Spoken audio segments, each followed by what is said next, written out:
ಪುರುಷರಲ್ಲಿ ಕಾಣಿಸ್ಕೊಳ್ಳುವಂತಹ ಕ್ಯಾನ್ಸರ್ ವಿಧಗಳು ಯಾವುದು ಮ್ಯಾಮ್? ನೀವು ತುಂಬ ಚೆನ್ನಾಗಿ ಹೇಳಿದ್ರಿ. ಪ್ರತಿಯೊಂದು ದೇಶಕ್ಕೂ ಅದರದ್ದೇ ಆದ ಕಲ್ಚರ್ ಇರುತ್ತೆ, ಅದೇ ನಮ್ಮ ರೀತಿ ನೀತಿಗಳೇ ಬೇರೆ ಇರುತ್ತೆ. ಸೊ ನಮ್ಮ ಭಾರತ ಹೇಗಾಗಿದೆ ಅಂದರೆ, ನಾವು ಮುಂಚೆ ಡೆವಲಪಿಂಗ್ ಕಂಟ್ರಿ, ಹಿಂದುಳಿದ ರಾಷ್ಟ್ರ ಅಂತ ಕರಿತಾ ಇದ್ವಿ. ಈಗ ಏನಾಗ್ತಾ ಇದೆ, ನಾವು ಮುಂದುವರೆದು ಸ್ವಲ್ಪ ಇಂಪ್ರೂವ್ ಆಗ್ತಾ, ನಮ್ಮ ಲೈಫ್ ಸ್ಟೈಲ್ ಏನಿದೆ ತುಂಬ ಚೇಂಜ್ ಆಗ್ತಾ ಇದೆ. ಸೊ ನಮ್ಗೆ ಏನಾಗ್ತಾ ಇದೆ, ಮುಂಚೆಗಿಂತ ಕ್ಯಾನ್ಸರ್ಗಳ ರೀತಿಯೂ ಸಹ ಚೇಂಜ್ ಆಗ್ತಾ ಇದೆ. ಸೊ ನಮ್ಮ ದೇಶದಲ್ಲಿ ನಾವು ಕಾಣುವಂಥ ಕ್ಯಾನ್ಸರ್ಗಳು ಮುಂಚೆ ಬರೀ ತಂಬಾಕು ರಿಲೇಟೆಡ್ ತುಂಬ ಕ್ಯಾನ್ಸರ್ಸ್ ನೋಡ್ತಾ ಇದ್ವಿ. ಬಟ್ ಇತ್ತೀಚೆಗೆ ಏನಾಗಿದೆ, ನಾವು ಸೋಮಾರಿಗಳಾಗಿದ್ದೀವಿ. ಈ ಡೆವಲಪ್ಡ್ ಕಂಟ್ರೀಸಲ್ಲಿ ಈ ಅತಿಯಾದ ತೂಕ, ದೇಹದ ತೂಕ ಜಾಸ್ತಿ ಆಗಿ ಕೆಲವು ಕ್ಯಾನ್ಸರ್ಗಳನ್ನ ಬರೀ ನಾವು ಈ ಮುಂದುವರೆದ ರಾಷ್ಟ್ರಗಳಲ್ಲಿ ನೋಡ್ತಾ ಇದ್ವಿ. ಅಂದ್ರೆ ಡ್ಯೂ ಟು ಟೆಕ್ನಾಲಜಿ ಅಂತ ಹೇಳ್ಬೋದು. ಹೌದು. ಮೊದಲು ಕುತ್ಕೊಂಡು ರುಬ್ತಾ ಇದ್ರು, ನಿಂತ್ಕೊಂಡು ಕುತ್ಕೊಂಡು ಬಟ್ಟೆ ಒಗಿತಾ ಇದ್ರು. ಆದ್ರೆ ಎಲ್ಲದಕ್ಕೂ ಕೂಡ ಮಿಷನರೀಸ್. ಹೌದು.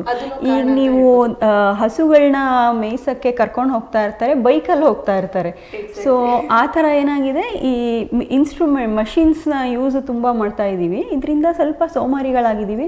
ಮತ್ತು ನಾವು ಊಟ ಮಾಡೋದು ಸ್ವಲ್ಪ ಹೊಟ್ಟೆಬಾಕರಾಗಿದ್ದೀವಿ, ಚೆನ್ನಾಗಿ ತಿಂತಾ ಇದ್ದೀವಿ. ಫಾಸ್ಟ್ ಫುಡ್ಸ್ ಎಲ್ಲ ಇಷ್ಟೊಂದು ನಿಮ್ಗೆ ಕಾಣಿಸ್ತಾನೆ ಇರಲಿಲ್ಲ ಮುಂಚೆ.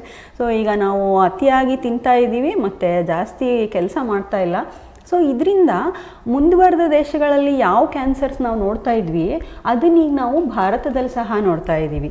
ಸೊ ನಮ್ಮ ಭಾರತದಲ್ಲಿ ಈ ಪುರುಷರಲ್ಲಿ ಕಂಡುಬರುವಂಥ ಕ್ಯಾನ್ಸರ್ಗಳಲ್ಲಿ ನಾವು ಬಾಯಿ ಗಂಟ್ಲಿನ ಕ್ಯಾನ್ಸರು, ಅನ್ನನಾಳದ ಕ್ಯಾನ್ಸರು, ಈ ಪ್ಯಾಂಕ್ರಿಯಾಸ್ ಅಂದರೆ ಮೇದೋಜೀರಕದ ಕ್ಯಾನ್ಸರು, ಪ್ರಾಸ್ಟೇಟ್ ಕ್ಯಾನ್ಸರು, ಮತ್ತು ಈ ಶ್ವಾಸಕೋಶದ ಕ್ಯಾನ್ಸರು, ಈ ಜೀರ್ಣಾಂಗಗಳು, ದೊಡ್ಡ ಕರಳಿನ ಕ್ಯಾನ್ಸರು.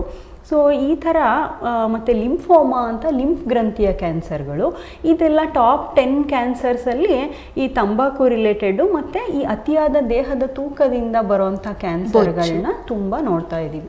ಓಕೆ. ಅದೇ ರೀತಿ ಮಹಿಳೆಯರಲ್ಲಿ ಯಾವ ರೀತಿಯಾದಂತಹ ಕ್ಯಾನ್ಸರ್ಸ್ಗಳನ್ನು ನಾವು ನೋಡ್ಬೋದು? ಮಹಿಳೆಯರಲ್ಲೂ ಸಹ ಕ್ಯಾನ್ಸರ್ ರಿಸ್ಕು ತುಂಬ ಜಾಸ್ತಿ ಆಗಿದೆ. ನಾವು ಹೇಳ್ತೀವಿ, ಈಗ ಮಹಿಳೆಯರು ಪುರುಷರಿಗೆ ಯಾವಾಗಲೂ ಕಾಂಪಿಟೇಷನ್, ನಾವು ಪುರುಷರು ಏನು ಮಾಡ್ತಾರೋ ನಾವು ಅದು ಮಾಡಬೇಕು ಅಂತ ನಾವೇನು ಮಾಡ್ತೀವಿ, ಕಾರ್ ಓಡಿಸ್ತೀವಿ, ಇಂಜಿನಿಯರ್ಸು, ಡಾಕ್ಟರ್ಸ್ ಎಲ್ಲ ಆಗಿದ್ದೀವಿ. ಹಾಗೆ ಕ್ಯಾನ್ಸರ್ಗಳಲ್ಲಿ ಮಹಿಳೆಯರು ತುಂಬ ಮೇಲ್ ಬರ್ತಾ ಇದ್ದಾರೆ. ಅದು ತುಂಬ ದುರದೃಷ್ಟಕರವಾದಂಥ ವಿಷಯ ಆಗಿದೆ ನಮ್ಮ ದೇಶದಲ್ಲಿ. ಏನಂದರೆ, ನಾವು ಹೆಣ್ಣು ಸಂಸಾರದ ಕಣ್ಣು ಅಂತ ಹೇಳ್ತೀವಿ. ಸೊ ಮಹಿಳೆಯರು ಒಂಥರ ಪಿಲ್ಲರ್ ಥರ ಇರ್ತಾರೆ ಒಂದು ಸಂಸಾರಕ್ಕೆ. ಸೊ ಕ್ಯಾನ್ಸರು ಯಾವಾಗ ಮಹಿಳೆಯರಲ್ಲಿ ಬರುತ್ತೆ, ಅದು ಫುಲ್ ಫ್ಯಾಮಿಲಿನೇ ತುಂಬ ಸಫರ್ ಆಗುತ್ತೆ. ಸೊ ನಾವು ಮಹಿಳೆಯರಲ್ಲಿ ಕಂಡುಬರುವಂಥ ಕ್ಯಾನ್ಸರ್ಗಳಲ್ಲಿ ಸ್ತನದ ಕ್ಯಾನ್ಸರ್ ನಂಬರ್ 1 ಆಗಿದೆ. ಮತ್ತು ಈ ಪುರುಷರಲ್ಲಿ ನಾವು ಏನೇನು ನೋಡಿದ್ವಲ್ಲ, ಬಾಯಿ ಗಂಟ್ಲಿನ ಕ್ಯಾನ್ಸರು, ಈ ತಂಬಾಕು, ನಾವು ಮಹಿಳೆಯರು ತಂಬಾಕೆಲ್ಲ ಯೂಸ್ ಮಾಡ್ತಾ ಇದ್ದೀವಿ. ಮತ್ತು ಮದ್ಯಪಾನ ಇರ್ಬೋದು, ಈಗ ಮಹಿಳೆಯರಲ್ಲೂ ಜಾಸ್ತಿ ಆಗ್ತಾ ಇದೆ. ತಿನ್ನೋದು ಅಷ್ಟೇ, ಫಸ್ಟ್ ಎಲ್ಲ ಲಾಸ್ಟ್ಗೆ ಹೆಂಗಸರು ಊಟ ಮಾಡ್ತಾಯಿದ್ರು. ನೀವು ನೋಡಿರ್ತೀರ ಸ್ವಲ್ಪ. ಈಗಲೂ ಹಳೆ ಕಾಲದ ಮನೆಗಳಲ್ಲಿ ಎಲ್ಲರದು ಊಟ ಆದ್ಮೇಲೆ ಎಲ್ಲರೂ ಊಟ ಲಾಸ್ಟ್ಗೆ ಲೇಡೀಸ್ ಊಟ ಮಾಡ್ತಾ ಇದ್ದಿದ್ದು. ಬಟ್ ಈಗೇನಂದರೆ ಆ ಥರ ಸಿಸ್ಟಮ್ ಇಲ್ಲ.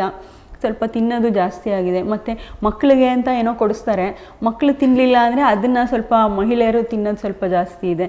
ಸೊ ಹೀಗಾಗಿ ಏನಾಗುತ್ತೆ, ಮಹಿಳೆಯರಲ್ಲಿ ಅತಿಯಾದ ತೂಕ ಜಾಸ್ತಿ ಆಗ್ತಾ ಇದೆ. ಮತ್ತು ಈ ಥರ ಹ್ಯಾಬಿಟ್ಸು, ಬ್ಯಾಡ್ ಹ್ಯಾಬಿಟ್ಸ್ ಏನಿದೆ ಅದರಲ್ಲೂ ಸಹ ಲೇಡೀಸು ಸ್ವಲ್ಪ ಮುಂದೆ ಹೋಗ್ತಾ ಇದ್ದಾರೆ.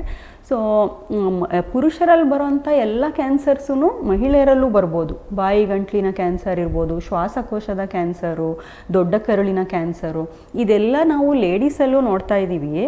ಬಟ್ ಲೇಡೀಸ್ಗೆ ಸ್ಪೆಸಿಫಿಕ್ ಆಗಿರೋವಂಥ ಕ್ಯಾನ್ಸರ್ಗಳು ಯಾವುದಂದರೆ, ಸ್ತನದ ಕ್ಯಾನ್ಸರು, ಈ ಅಂಡಾಶಯದ ಕ್ಯಾನ್ಸರು, ಗರ್ಭಕೋಶದ ಕ್ಯಾನ್ಸರು, ಇದು ತುಂಬ ಜಾಸ್ತಿ ಆಗ್ತಾ ಇದೆ. ಮತ್ತು ಅದರ ಅರಿವಿಲ್ಲ ಪಾಪ ಅವ್ರಿಗೆ. ಆ ಅವೇರ್ನೆಸ್ಸು ಇಲ್ಲದೆ ಇರೋದ್ರಿಂದ ಲಾಸ್ಟ್ ಸ್ಟೇಜಸ್ಸಲ್ಲೂ ಸಹ ನಾವು ನೋಡ್ತಾ ಇದ್ದೀವಿ.